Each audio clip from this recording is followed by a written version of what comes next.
I'm Jennifer Brunton, Ph.D. I'm here to talk to you this evening about practicing advocacy, allyship, and activism, and building independence in ways that are empowering, affirming, inclusive, as well as effective and practical. So I was especially moved or asked to speak to advocacy and activism efforts by Alexi here because we're living in unprecedented times. I'm just gonna go right out on a limb and say there's the attempted erasure of decades, if not centuries, of progress in civil rights. And I don't feel like any of us can stand by, as it's one of those situations like, who will they come for next?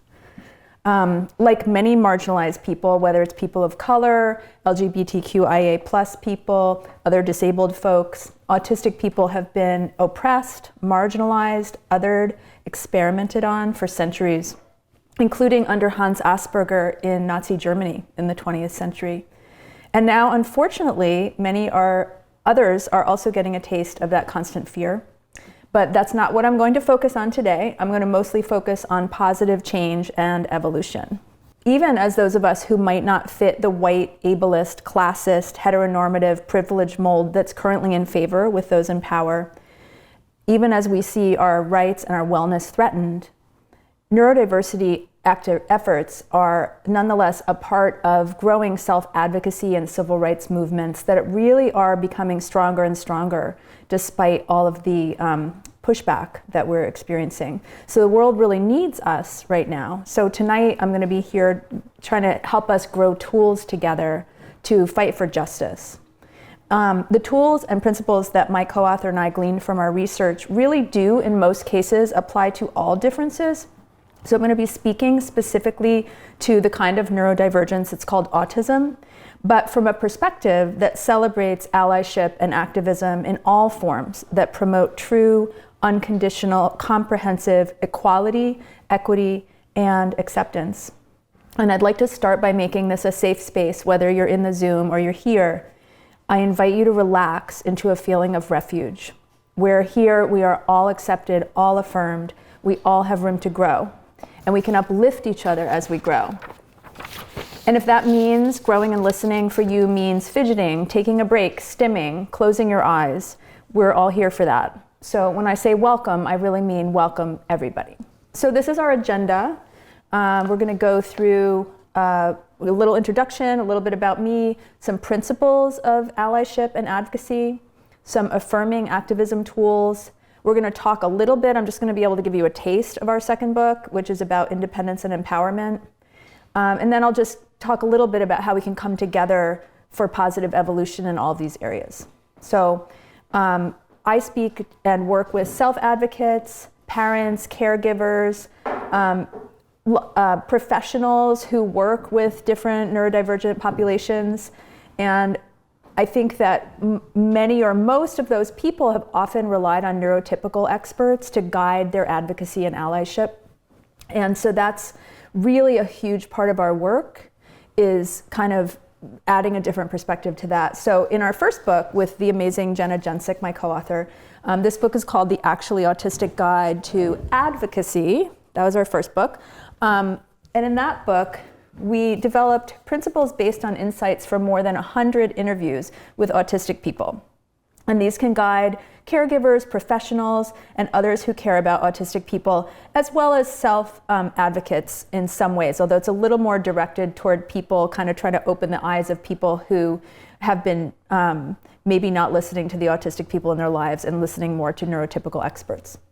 Our second book, the one that just came out, is called The Actually Autistic Guide to Building Independence. And this book, again, relies on the advice and perspectives of more than 100 autistic people, so in this case, more teens, young adults, and adults, to explore respectful, inclusive, empowering ways of building your own life based on your own goals. And this book can also be useful if you want to ally with someone who's doing that, who's trying to build their own life in independence. And we've started our third book.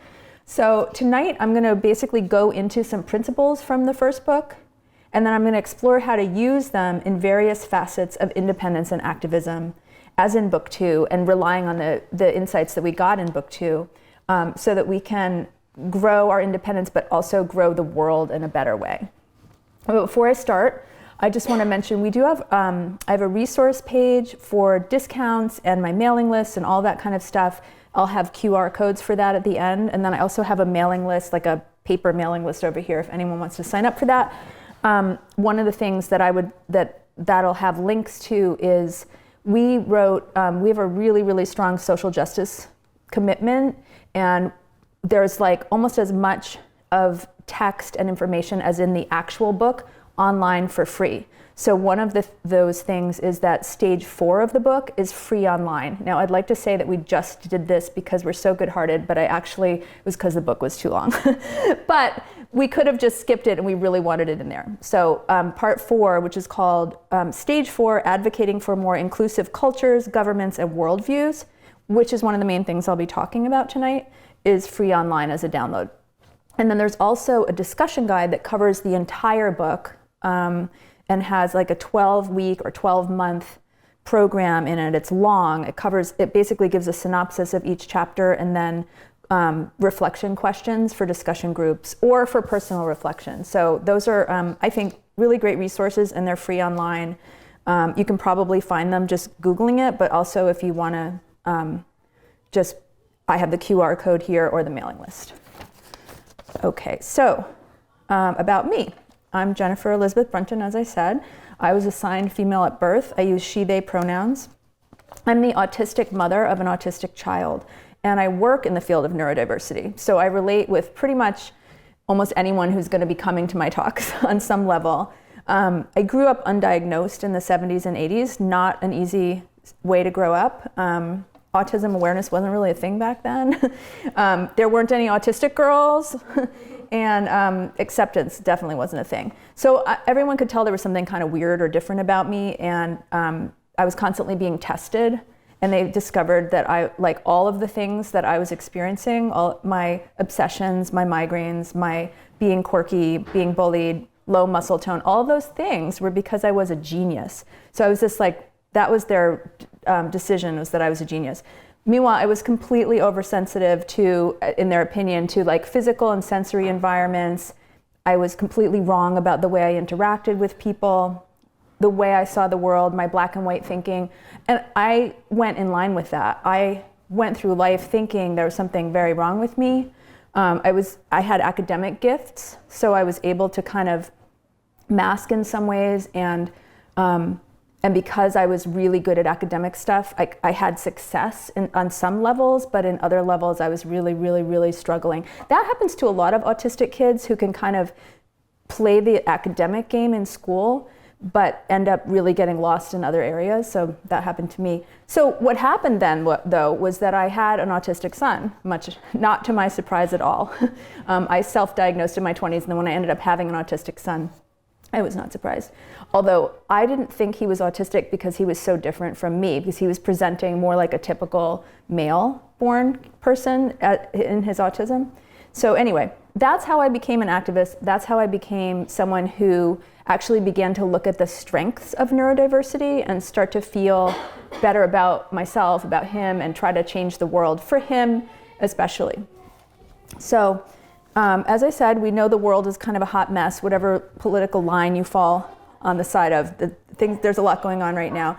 I won't go into the details, but I feel like it's pretty clear that we need new ways of thinking, right? We need people with ideas that can change this world and make it better. And autistic people have those kinds of ideas. We definitely have ideas that will make a difference, because we don't think in these typical ways necessarily. But to have a positive impact, right, we need more leeway and skills to live our own dreams. And we need the rights and opportunities to do so. And our families need to guide us in affirming ways. Our teachers and our other professionals need to operate from an accepting and autism affirming perspective. So how do we get there, right? We've found, listening to the hundreds and hundreds of autistic people we've talked with, that there are certain principles and practices that will help us develop these really actionable, practical ways to improve life for autistic people, whether that's through activism or advocacy, allyship. It can help us build independence, And these advances will not only enable autistic people to thrive, but also to fully contribute to the world, right? To bring those new ideas and inventions and insights to the world that really needs them. So we came up with 5 foundational principles, and these are our most basic tools in our efforts to make the world a better place for all autistic people. And this is I'm going to spend some time on this slide because it's kind of like the core of what we do. And you can use these principles to kind of shape a lot of different things. The first principle is practicing acceptance first and foremost. If you look around you in this room or in the Zoom or wherever you are, right, this is how you do acceptance. You simply accept people unconditionally, right? And then you're done. There's nothing complicated about acceptance. It just feels complicated. You don't need to talk to someone first if you don't know them. You don't even need to see them. And if you're looking at someone you already know, you should start completely accepting them now, without wanting them to change. If you're looking at someone you don't know, then you can accept them before you even know anything about them. The point is, we shouldn't have to know anything about another person before we accept them. And we shouldn't need anyone to change before we accept them, especially with so many things that we as autistic people or people in general can't change or shouldn't have to change. So your age, your education, your abilities, your disabilities, your neurology, your nationality, your ethnicity, your gender expression, all of those things literally have nothing to do with our worth as human beings. Principle 2, centering actually autistic perspectives. So we need to value the insights and ideas and opinions and lived experiences of autistic people themselves, whether when it comes to what we need or want or hope for, how our minds work, how our bodies feel.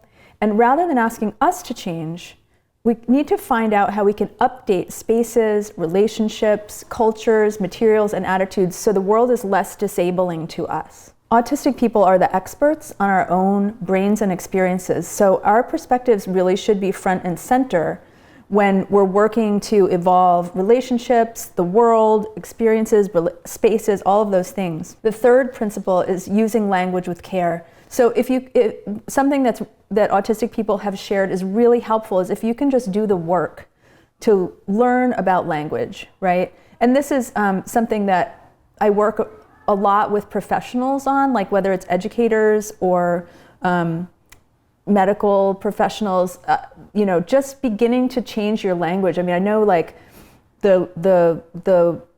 it's very normal in the special education system to say SPED.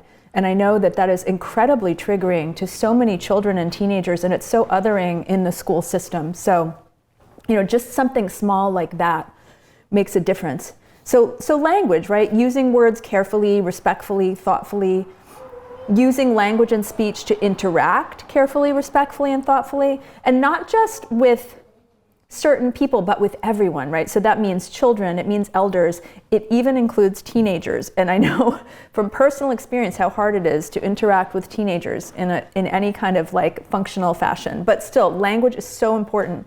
And the language we use when we talk to ourselves matters too. The fourth principle is just to remember that everyone's unique. There are so many stereotypes about autism, and it's often confused with intellectual disability, which it absolutely is not necessarily.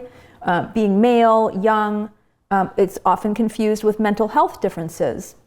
Or savantism, which some of us admittedly do have that, but not all, by any means all. It's really none of those things necessarily. As with everyone else, our differences and disabilities can be other stuff too. But the only thing most of us autistic people have in common is being autistic. So everything else is different, just like with all humans. And then finally, the fifth principle is learning from your mistakes, aka developing a growth mindset. A growth mindset holds that making mistakes is natural and inevitable, and it frames making mistakes as learning opportunities. So in our work, we really learn especially because as autistic people, because the world is designed for neurotypical people, there's a lot of blundering around. I make a lot of mistakes. I could be very awkward. I could misinterpret things, but I have learned largely through this research and this work that that is all opportunities for growth. It's not that there's something wrong with me. There's nothing wrong with making mistakes, so long as you're doing your best. Just learn from those mistakes. Having a growth mindset is like very trendy right now, but it's especially important in this context. It empowers people, whether you're a self-advocate or an ally, to grow more genuinely inclusive and accepting, rather than like digging in and sticking with the mistake, or, pretending it never happened and not learning from it. All those things will be less helpful than actually just being like, man, I made a mistake, let me learn from that. It also helps particularly autistic people to grow closer to our goals, to like be more successful with achieving what we want if we know like we're gonna make mistakes along the way and we're just gonna keep trying. Whether you are like a self-advocate or an activist or an ally, the mindsets and actions that really advance the goals of inclusion and achievement are based on certain key inclusive values, including, again, practicing acceptance above all, not just for neurodiversity, but for all differences and intersectionalities. And then also centering those actually autistic perspectives, being aware that language evolves and using it with care, respecting the unique aspects of every human being, and then knowing we all make mistakes. So these principles will shape the way we live, right? The way we practice advocacy, allyship, self-advocacy, because we rely on those values to shape and guide our actions, our thoughts, our words, and our interactions. So I wanted to talk, even though it's from a much later part of the book, I'm going to talk next about activism tools. We can integrate these foundational principles into our daily lives to provide a grounding for neuro-affirming growth and progress in any situation, including our activism. So our research revealed ways to deploy new and more effective tools to generate not only mindsets and ways of interacting, but also policies and laws and practices, educational practices that stop that wrongness or injustice of thinking there's something wrong with people just the way they are. So I want to say as a side note that I always operate from what's called a social model of disability.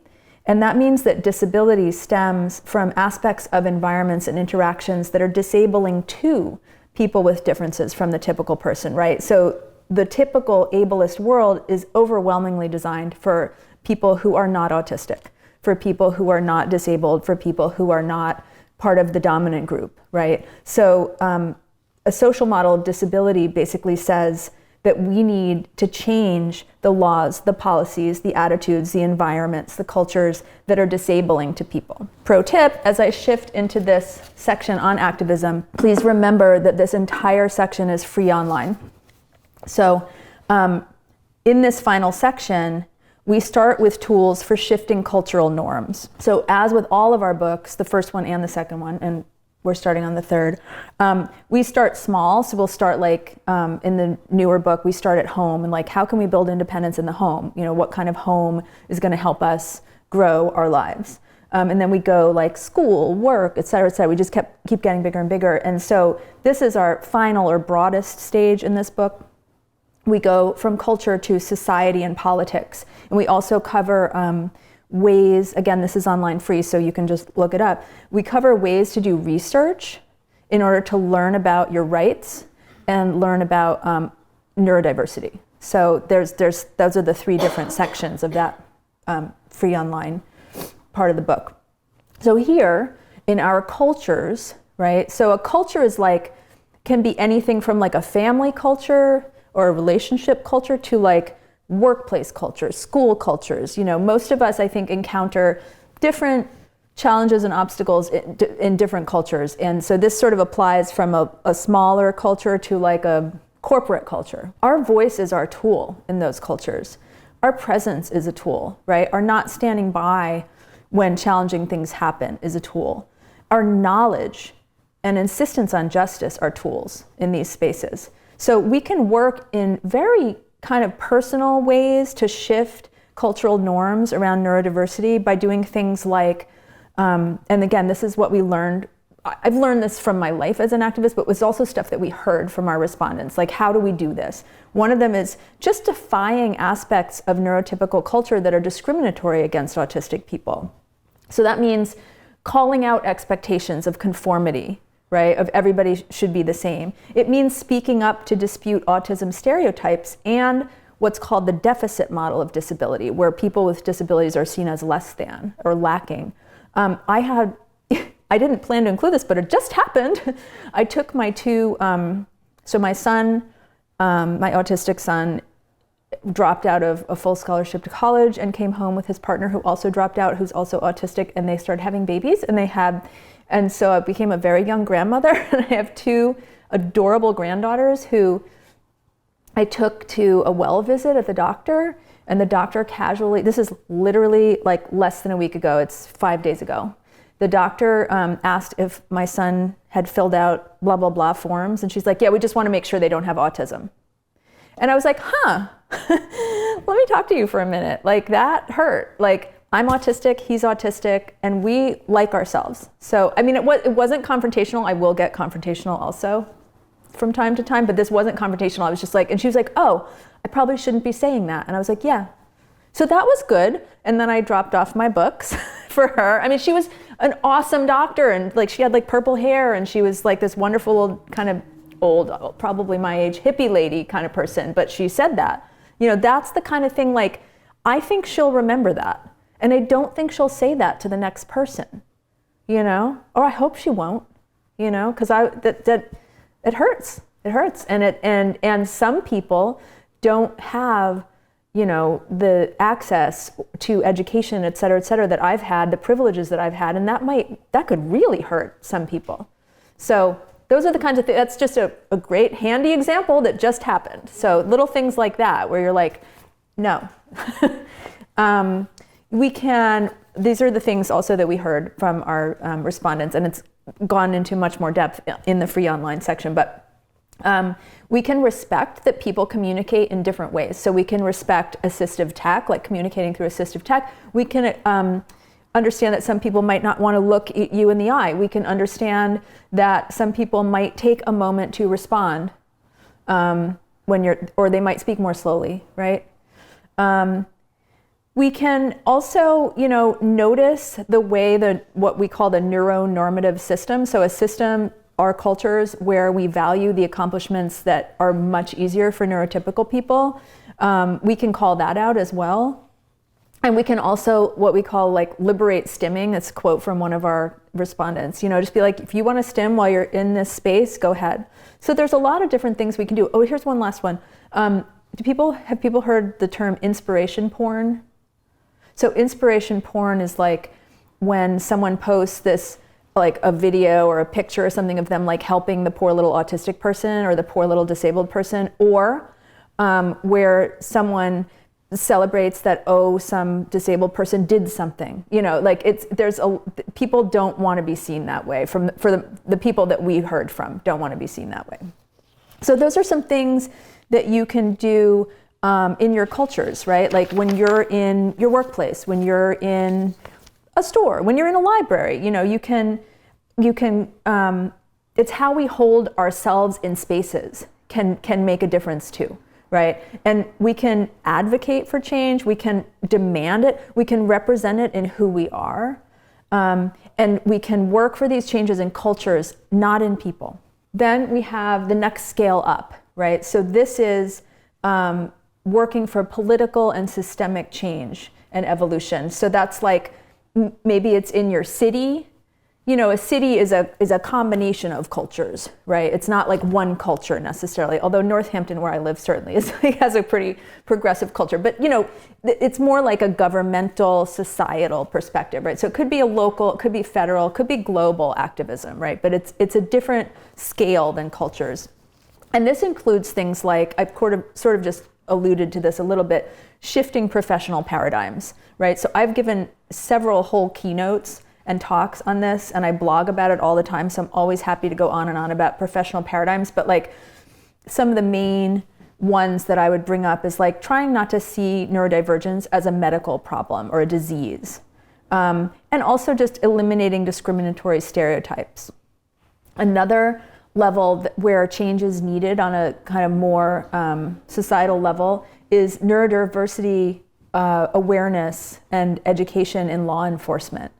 a lot of our respondents talked about being very afraid of law enforcement, where you could be sort of profiled for seeming to be mentally ill or weird or suspicious. You know, we had respondents explain how police officers or other law enforcement had thought they were behaving suspiciously. We also had stories from respondents, and I have a friend, very close friend, whose child had an experience like this, where they did interact with a law enforcement person who was autism aware, and it was fantastic. I mean, at a low moment in this kid's life, someone just saw him and just sat with him and was like, okay, you're autistic, I get it, do your thing.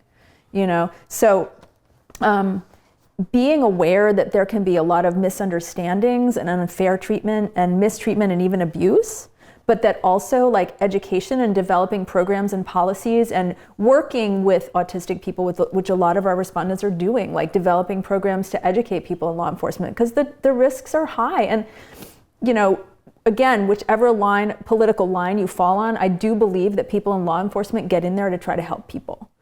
And so we can help them help people better by helping them become more aware. Another thing is just being politically active and being aware of and working to eliminate laws and policies that are discriminatory against autistic people. So a few examples is there are some mental health laws that can be very discriminatory. Workplace policies and laws are sometimes discriminatory. Educational policies. There's also kind of a lot of concern around how hard it can be to qualify for benefits or how easy it can be to lose certain benefits when you're disabled. The lack of support for autistic adults is troubling to a lot of autistic people. So being politically active, you can begin to work to change those things, whether on a smaller or a bigger scale. There can be very serious custody issues around being autistic. Luckily, the people in my family are all autistic, so they can't use it against each other, but like there are laws and policies that can be very harmful to autistic people. So there's plenty of work to do in that regard. So this one lists general aspects of inclusive activism, right? How do we, that I've sort of been talking about, how do we begin to tackle those really practical aspects of how to do these things? The last part of that section that's free online talks about how to research, how to learn about your rights, and how community is really key to doing so. So connecting with other people, and a lot of autistic people have a challenging time connecting, so that's something we'll talk about a little bit more later. But knowledge is power, so it's really important to find ways to learn about our rights and learn about neurodiversity, whether it's in schools, in libraries, in online communities and other kinds of research, legal rights organizations, nonprofits. There's a lot out there. There's a lot of resources out there. So when we learn about neurodiversity and politics and society, and we advocate for change at the levels we feel strongly about, we can truly generate real evolution. And those general principles I talked about a little while ago of acceptance and honoring autistic voices can shape our activism and then help us choose where we're going to start a riot or advocate for change in a more peaceful fashion. And why do we do this? So for one thing, with our activism, we really empower people and begin to build equity and equality and thereby enable independence. So I kind of reversed these sections for this particular talk because we decided to focus on that, but I want to just give a little bit of time to this subject of building independence and empowerment. So in a truly inclusive culture or society or government, that culture, society, or government lifts up and empowers everyone, right? So they can live their lives as they choose. Autistic people, as a rule, not all of them, but many of them, and definitely the majority, have a really hard time navigating the adult world. And that includes, people who I don't like to use functioning language, so I'll say like people with lower support needs like me.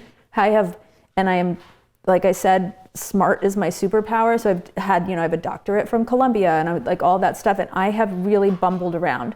So both my co-author has a lot of autistic family members and an autistic son. And I have an autistic son and I'm autistic.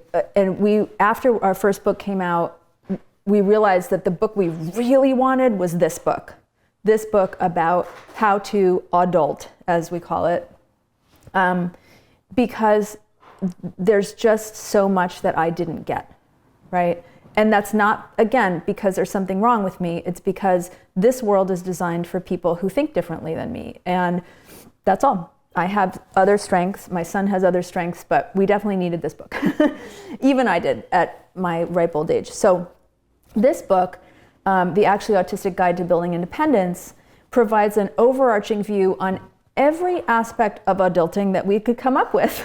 So it's based on perspectives and insights from our respondents, more than 100 respondents, around what had they wished that they knew, or what would they like other autistic people to know growing up or trying to make their way as a young adult. So we had the survey that we used is actually in the back of the book, but it was pretty broad. It's like, what do you want us to know about school? What do you want us to know about choosing college? What do you want us to know about college? What, like every little part of it was more like shaped by those people.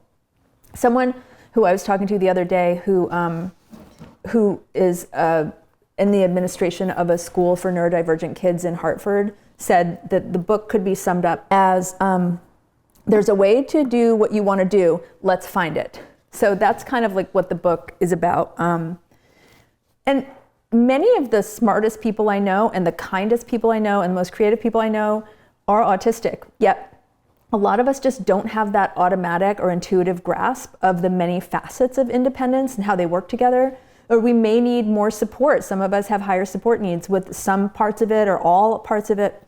But all of us want independence. All of us want to be able to, as much as possible, determine our goals. And that's why we touch upon a lot of different topics and we offer kind of general advice. And in a talk like this, even if I was focusing the entire talk on just, how we build independence, I wouldn't be very specific about it because it's more like, what are the questions you need to ask? What are the different parts of it you need to look at? How do you best function in terms of thinking about goals and following through on them? Should it be a painting? Should it be a list? Is it on a computer? Is it recorded? There's just a lot of different ways to go about it. We have gotten a couple of reviews where they were like, it's just too broad, like it's not telling me what to do. And that's really kind of the point of the book. It was intentional. Like, we want you to ask yourself the questions as you read it. And then there were people who basically thought that some of the topics were kind of dumb. Like there's a heading of transportation and it's like, you know what, that might seem too vague or remedial for the average neurotypical person, but it took me until I was almost 40 to learn to drive. And I have, like I said, an Ivy Ph.D. So trust me, some of these things are more challenging, right? At the same time, we also designed it around what our respondents told us. So we didn't have an agenda for what we wanted to talk about. There's stuff in this book that I didn't know, stuff that I missed. So it's pretty comprehensive for achieving goals and dreams. And basically what I talk about in my talks is there's obviously no way I can tell you about a 250-page book, is basically the vibe of the book, which is meant to be very empowering and meant to say like I said, there's a way to do what you want to do. And so it's kind of it's a handbook, right? Each chapter has all these questions for reflection and you can get into the details on your own. Or if it's your details or your client or your student or your child, figure out your unique goals and dreams and then steps to get there.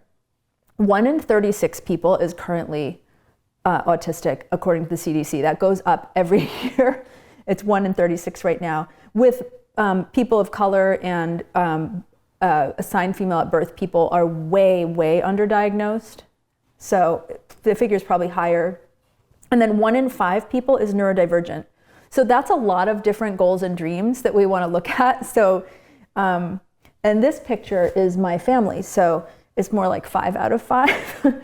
And also our discussion guide has a lot of questions in these areas too. So if that handbook format sounds useful, the discussion guide also has that same kind of format. Today, as I said, I'm only going to be able to give you like a very small taste of some of the insights from this, but I'm hoping that between the principles I've discussed and then some of the general tips I'm about to share can help people begin to get into their own particular context. Like I said, we start with a personal level with addressing strategies for family and personal space, and then we move up to societal and global change. In between, we have a lot of insights about schools and work. And work, again, that's another trajectory that can be on a really different timeline for autistic people. Like, autistic people essentially like get out of high school and they're like, you're on your own. And a lot of us need a little more support than that, but it's not as obvious or available at that point. Some of us can go to college, some of us don't. We try to be really inclusive in thinking of volunteering, interning, job trainings, a lot of different ways to think about work, right? Before it's like the typical thing that we think about. We also will talk about college or moving. We spend time on moving out in your own ways, right? Financial health, all those kind of things. You can use those same 5 principles that I talked about to delve into how to make your home a safe and affirming space. So you can develop a home life that's accepting, honors autistic presence and perspectives, and uses language carefully, all of those things.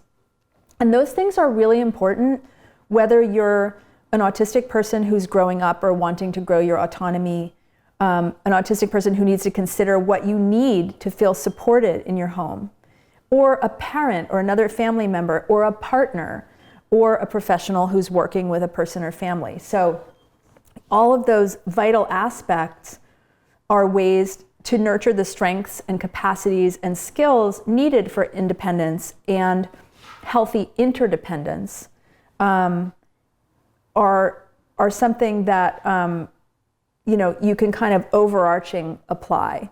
Then we also had more specific insights from our respondents about people who are interested in building a more affirming home. One of the really key things that we heard a lot was just for people to understand that all young people need a refuge, right? The home needs to be a refuge, and that's probably even more important for autistic people who go out into the world and face a lot of obstacles. Another thing that we heard from our respondents, another way to make the home more welcoming, is to avoid generalizing about like life skills or what makes people successful. We often are on a little bit of a different time scale for a lot of those things, and sometimes it can be very challenging to be judged by those rubrics. Also, in the home, we heard that it's really important to integrate all family members in activities in ways that feel healthy for them, or at least make them feel welcome to them, right? So they may or may not want to participate, but there should be a way for them to participate. We also heard again and again, that people appreciate an openness about autism and sharing a diagnosis early on. We heard from so many people whose parents didn't tell them that they were autistic and they didn't know, and they really felt like they really wished they would have known earlier. So with those kinds of things, which if you're living those principles that I talked about in the first place, you'd probably be doing those things, right? Those kinds of things can create homes that provide people with the strength, the stability, the love to then go out into the world and be their best selves in a world that isn't always very welcoming. So the next section is we talk about sustainable connections, right? So from the family, from the home, or the relationship, whatever is in your home, whether it's a partner or a roommate, whatever, we start to telescope out and we move to thinking about how to connect with others in sustainable and in affirming ways. And that's a huge part of building independence and self-determination that many neurotypical people might not even realize, right? For autistic people, it's a huge aspect of the kinds of interdependence that many neurotypical people take for granted.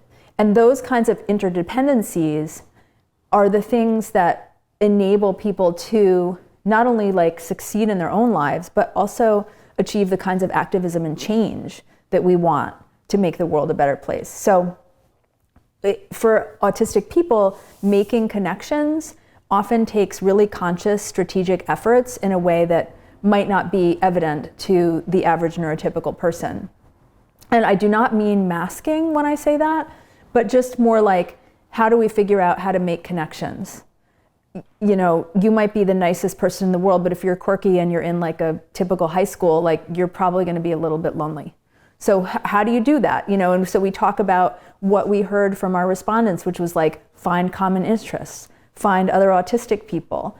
You know, if you're someone who's supporting or raising an autistic child or friend or student, et cetera, try to understand that they may have different relationship models. Like they may not care if their friend is the same age or the same gender, or they may prefer to be friends online with people because they can find other autistic people there, or they can find other people who share their interests, right?